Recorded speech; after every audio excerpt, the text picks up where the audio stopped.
नमस्ते दोस्तों। तो पिछली वीडियो में हमने देखा था यूपीआई ट्रांजैक्शन फ़्लो कैसे काम करता है और कैसे 6 स्टेप्स में आपका मनी ट्रांसफ़र हो जाता है। लेकिन आज का सबसे बड़ा सवाल है, यूपीआई कितना सेफ़ है। देखो ये स्क्रीन पर 18 बिलियन से ज़्यादा ट्रांजैक्शंस हो रहे per month, which means 60 crore से ज़्यादा पर डे। और फिर यहाँ पर आप न्यूज़ देखो, digital frauds including UPI have been doubled. After that यहाँ पर गवर्नमेंट रिकॉर्ड करते हैं कुछ 84,274 cases, 74 fraud cases in a financial year. तो क्वेश्चन ये है कि यूपीआई कितना सेफ है।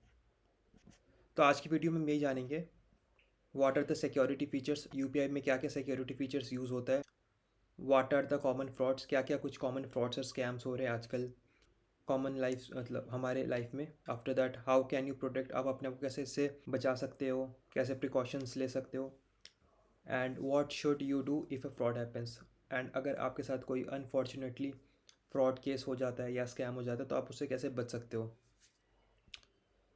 आपको क्या करना चाहिए, सॉरी बच नहीं सकते, क्या करना चाहिए।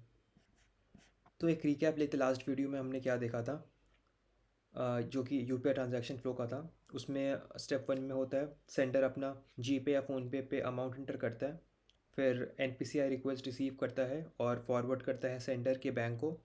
उसका स्टेप 3 में क्या होता है, सेंडर का बैंक ट्रांजैक्शन को वैलिडेट करता है, उसका पिन चेक करता है, अमाउंट वेरीफाई करता है और डिजिटल सिग्नेचर एक क्रिएट करता है। फिर एनपीसीआई रिक्वेस्ट फॉरवर्ड करता है रिसीवर के बैंक को, और स्टेप 5 में क्या होता है, रिसीवर का बैंक अमाउंट क्रेडिट कर देता है। स्टेप 6 में एनपीसीआई दोनों को नोटिफिकेशन भेजता है एक साथ साइमल्टेनियसली, और ये होल प्रोसेस में आपका कुछ 2 to 5 सेकेंड्स लगता है। तो अब सवाल ये है कि इन 6 स्टेप्स में सिक्योरिटी कहाँ का है, तो हम लोग वही देखने जा रहे हैं अब। 7 लेयर्स ऑफ सिक्योरिटी। तो यूपीआई में 7 लेयर्स ऑफ सिक्योरिटी है। ये एक मल्टी लेयर डिफेंस सिस्टम है। तो लेयर 1 होता है डिवाइस बाइंडिंग। ये सबसे इंपॉर्टेंट लेयर है। जैसा कि आप यहाँ पर देख सकते हो, your phone plus your UPI app, means आपका फ़ोन और आपका जो यूपीआई ऐप है वो दोनों बाइंडेड होता है एक साथ। तो अगर आपको ऐसा सोचो कि अगर हैकर को आपका कुछ यूपीआई पिन, तुम्हारा वीपीए या फिर तुम्हारा बैंक डिटेल्स भी चल जाए, तो भी वो अपने फ़ोन से ट्रांजैक्शन नहीं कर सकता। क्यों? क्योंकि यूपीआई तुम्हारे फ़ोन से बाउंड है। ये मतलब है कि फ़ोन का सिक्योरिटी इक्वल्स टू यूपीआई का सिक्योरिटी। इसलिए अपने फ़ोन पे हमेशा पासवर्ड, फिंगरप्रिंट, कुछ भी करके फ़ोन को हमेशा लॉक रखना। दूसरा है 2 फैक्टर ऑथेंटिकेशन। तो ये दो चीज़ें होती हैं जो ट्रांजैक्शन के लिए चाहिए। फर्स्ट, कुछ जो तुम्हारे पास है, और दूसरा कुछ जो तुम्हें पता है। कुछ जो तुम्हारे पास है तुम्हारा फ़ोन होगा या तुम्हारा कोई डिवाइस होगा, कुछ जो तुम्हें पता होगा तुम्हारा वो यूपीआई पिन होगा। तो दोनों चाहिए, अगर एक भी मिसिंग हो तो ट्रांजैक्शन नहीं हो पाएगा। तीसरा है आपका यूपीआई पिन। तो ये 4 to 6 डिजिट का एक पिन होता है जो कि हर ट्रांजैक्शन पे चाहिए।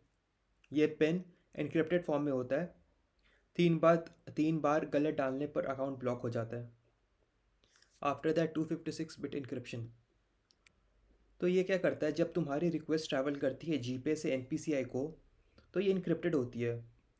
मतलब बीच में अगर कोई इंटरसेप्ट या फिर कोई हैकर इसको टैम्पर करने का कोशिश करे तो वो नहीं पढ़ सकता क्या है रिक्वेस्ट। तो ये वही इंक्रिप्शन यूज़ करते हैं जो बैंक्स में जनरली हम लोग यूज़ करते हैं। उसके बाद है वीपीए। तुम्हें bank account number, IFSC code, ये सब शेयर करने की ज़रूरत नहीं है, सिर्फ वीपीए शेयर करो। बाकी तुम्हारी जो भी बैंक डिटेल्स है, आईएफएससी कोड है, वो सब एनपीसीआई के पास पहले से ही सिक्योरली स्टोर्ड है। तो सिर्फ आपका वीपीए शेयर करो। उसके बाद है ट्रांजैक्शन लिमिट। मैक्सिमम 1 लाख पर ट्रांजैक्शन। मतलब अगर किसी को एक्सेस मिल भी जाए गलती से या फिर अनफॉर्चुनेटली, ये अनलिमिटेड फ्रॉड नहीं कर सकते। और 7th है आपका डिजिटल सिग्नेचर। हर ट्रांजैक्शन पे बैंक एक डिजिटल सिग्नेचर लगाता है। ये प्रूव करता है कि ट्रांजैक्शन लेजिटिमेट है और टैम्पर नहीं हुआ है बीच में। तो ये है कुछ 7 लेयर्स ऑफ सिक्योरिटी प्रोटेक्शन। लेकिन इसका मतलब ये नहीं कि यूपीआई 100% सेफ़ है। क्यों? क्योंकि साइबर क्रिमिनल्स टेक्नोलॉजी को हैक नहीं करते, वो हैक करते हैं ह्यूमंस को। इसीलिए हम लोग बोलते हैं weakest link in this digital ecosystem is humans. ये समझो कि अगर तुम खुद दरवाज़ा खोल दो तो 7 लॉक्स का क्या फ़ायदा। ये सिमिलर सिचुएशन है। तो अब हम लोग कुछ देखेंगे, कुछ कॉमन स्कैम्स और फ्रॉड्स जो होते हैं हमारे साथ।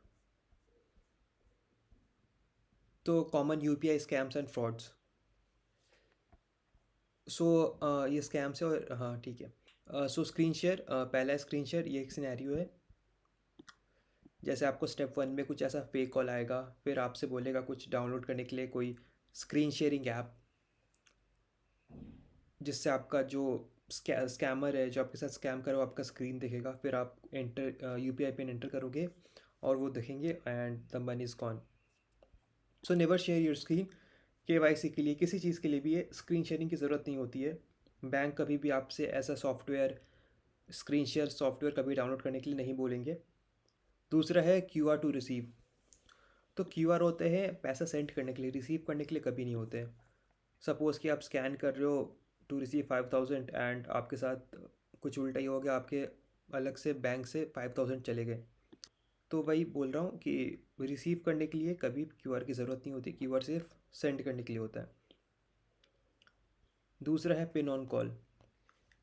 सर वेरिफिकेशन के लिए पिन चाहिए या फिर ऐसा कोई भी आपसे पिन मांगे, so pin is very personal, never share that. कोई भी लेजिटिमेट बैंक्स पर्सन या फिर कोई भी नहीं मांगेगा, कस्टमर केयर कोई भी नहीं मांगेगा पिन आपका। So never share your pin. Click link, SMS पे आए कोई लिंक या फिर आपका कोई जीमेल पे आए कि केवाईसी अपडेट करो, बैंक डिटेल्स चेक करो, so never click that, because ये कोई फिशिंग लिंक हो सकता है जो कि आपको कोई और दूसरे वेबसाइट पे रीडायरेक्ट करे और वहाँ पर आपका सारे डिटेल्स, आपके डिवाइस के, आपके बैंक के सारे डिटेल्स वहाँ चले जाएंगे, आपके साथ बहुत बड़ा स्कैम हो सकता है। सो आपको ऐसे अगर कुछ भी काम करना हो तो आप ऑफिशियल जो बैंक वेबसाइट है या वेब पेज है या फिर एप्लीकेशन है, मोबाइल एप्लीकेशन, उस पर जाके करो। कभी लिंक्स को क्लिक मत करो, जो भी एसएमएस पे आए, जीमेल पे आए, कहीं पर भी आए। फिफ्थ है आपका पे टू रिसीव। पहले कुछ पे करो फिर रिसीव होगा, तो ये भी बिल्कुल गलत है। रिसीव करने के लिए कभी पे करने की ज़रूरत नहीं है, सो ये भी मत करना कभी। तो ये कुछ कॉमन स्कैम्स और फ्रॉड्स है जो हमारे साथ होते रहते हैं। इसके बाद हम लोग चलेंगे कुछ golden rules to stay safe. तो ये है कुछ रूल्स जो मैं आपके साथ शेयर करने वाला हूँ जिससे आप सेफ रह सकते हो। पहला है never share your UPI pin. Pin आपका बहुत पर्सनल चीज़ है, तो प्लीज़ इससे कभी भी शेयर मत करना, ना बैंक को ना कस्टमर केयर, किसी को भी मत करना। दूसरा है never install screen sharing apps. कभी भी कोई बोले, कोई बैंक, कोई कस्टमर केयर, कोई भी बोले कि screen sharing app, team viewer हुआ, एनीडेस्क हुआ, क्विक सपोर्ट हुआ, कभी इंस्टॉल मत करो। लेजिटिमेट बैंक्स कभी ये सब नहीं बोलेंगे। Never scan QR code to receive money. पैसा रिसीव ऑटोमेटिकली होता है, आपको क्यूआर स्कैन करने की ज़रूरत नहीं है। क्यूआर क्यों स्कैन करते हैं? पैसा सेंड करने के लिए, ठीक है। उसके बाद है double check before transaction. Transaction करने से पहले रिसीवर का नाम चेक करो, अमाउंट चेक करो, वीपे को वेरीफाई करो। एक बार ट्रांजैक्शन हो जाने के बाद अनडू नहीं हो सकता, इसीलिए पहले चेक कर लिया कर लो ये सब पैरामीटर्स, अगर सही है फिर ही आगे बढ़ो। रूल नंबर 5 है avoid public WiFi for UPI. Public WiFi unsecure होती है, हैकर्स आपका डेटा इंटरसेप्ट कर सकते हैं। हमेशा मोबाइल डेटा या सिक्योर होम वाईफाई यूज़ करें अपना यूपीआई ट्रांजैक्शन के लिए। रूल 6 है आपका download apps from play store. Third party website से एपीके डाउनलोड मत किया करो, सिर्फ ऑफिशियल गूगल प्ले स्टोर से डाउनलोड करो। फेक ऐप्स भी होते हैं जो रियल ऐप जैसे दिखती हैं, तो आप जो भी ऐप्स डाउनलोड कर रहे हो मेक श्योर दैट वो गूगल प्ले स्टोर से है। रूल 7 है आपका use app lock and phone lock. UPI apps में बायोमेट्रिक लॉक लगाओ, फ़ोनपे पर स्ट्रॉन्ग पासवर्ड एंड फिंगरप्रिंट रखो। अगर फ़ोन खो जाए तो भी एक्सेस नहीं हो पाएगा। 8 is check transaction history weekly. हर हफ्ते एक बार अपने ट्रांजैक्शंस चेक करो, कोई अननोन या फिर कोई अननोन ट्रांजैक्शंस दिख जाए तो इमीडिएटली बैंक को इन्फॉर्म करो। अर्ली डिटेक्शन से फ्रॉड को रोका भी जा सकता है। रूल नंबर 9 है यूज स्ट्रॉन्ग यूपीआई पिन। ऐसा 1 2 3 4 या फिर 111 या 000, ये सिंपल पिन्स मत रखो, या फिर अपने डेट ऑफ बर्थ या फ़ोन नंबर, ये सब बहुत इजीली गेस हो जाते हैं नंबर, तो ये सब प्लीज़ अवॉइड करो इनको रखना। रैंडम कॉम्बिनेशन रखो जिसको गेस करना बहुत मुश्किल हो। And 10th is keep your apps updated. UPI apps को रेगुलरली अपडेट करो। अपडेट्स में सिक्योरिटी पैचेस होते हैं जो वनरेबिलिटीज़ को फिक्स करते हैं। तो ये सबको फॉलो करने से आप 99% सेफ रह सकते हो। उसके बाद हम लोग आते हैं, अगर अनफॉर्चुनेटली आपके साथ फिर भी कोई फ्रॉड हो जाता है तो फिर आपको क्या करनी चाहिए। What to do if fraud happens. First 24 hours are very critical. Never panic. जितना जल्दी एक्शन लोगे उतना ज़्यादा चांसेस है पैसा वापस मिलने का। सो पहले तो आप अपना पिन चेंज करो, यूपीआई पिन चेंज करो, ऐप सेटिंग्स में जाकर रीसेट करो, ये फर्दर डैमेज होने से रोकेगा। दूसरा है call bank customer care. Bank के कस्टमर केयर पे कॉल करो। फ्रॉड ट्रांजैक्शंस के डिटेल बताओ, जैसे डेट टाइम हुआ, अमाउंट हुआ, ट्रांजैक्शन आईडी हुआ। अकाउंट टेम्परली उसको ब्लॉक कराओ अकाउंट को। उसके बाद साइबर क्राइम पर रिपोर्ट करो कंप्लीट डिटेल्स के साथ। एक कंप्लेंट फाइल करो। कंप्लेंट नंबर सेव कर लेना, लीगल एक्शन के लिए ज़रूरी होता है। जीपे या फ़ोनपे में रिपोर्ट अ प्रॉब्लम ऑप्शन होता है। ट्रांजैक्शन पर सेलेक्ट करो और ट्रांजैक्शन आईडी नोट करो। उसके बाद आप एन पी सी आई हेल्पलाइंस को कॉल करो। वो इन्वेस्टिगेट करेंगे और अगर रिवर्सल पॉसिबल हुआ तो वो भी करेंगे। सारे एविडेंस सेव कर लो, क्योंकि आगे आपको अगर कोई लीगल केस वेस फाइल करना हो तो उसमें बहुत काम आता है, जैसे screenshots, call recordings, SMS, WhatsApp chats. ये सब पुलिस कंप्लेंट्स के लिए अगर आप कराना चाहते हो तो उसके लिए एविडेंस की ज़रूरत होती है, तो इसलिए सारे एविडेंस सेव कर लो। तो अगर तुमने जल्दी एक्शन लिया तो बहुत ज़्यादा चांसेस होता है मनी रिकवर होने का, अदरवाइज़ अगर लेट हुआ तो बहुत मुश्किल हो जाता है। फाइनल मैसेज ये है कि बहुत इंपॉर्टेंट है, यूपीआई टेक्नोलॉजिकली बहुत सिक्योर है। 7 लेयर्स ऑफ सिक्योरिटी है, 256 bit encryption, then NPCI monitoring, बहुत कुछ है। लेकिन सबसे बड़ा थ्रेट टेक्नोलॉजी नहीं है, ये ह्यूमन एरर है। 90% ऑफ द फ्रॉड्स इसीलिए होते हैं क्योंकि लोग अपना यूपीआई पिन शेयर कर देते हैं, या फिर जैसे मैंने बताया स्क्रीन शेयर कर देते हैं, क्यूआर टू रिसीव, पैसा रिसीव करने के लिए क्यूआर स्कैन करते हैं।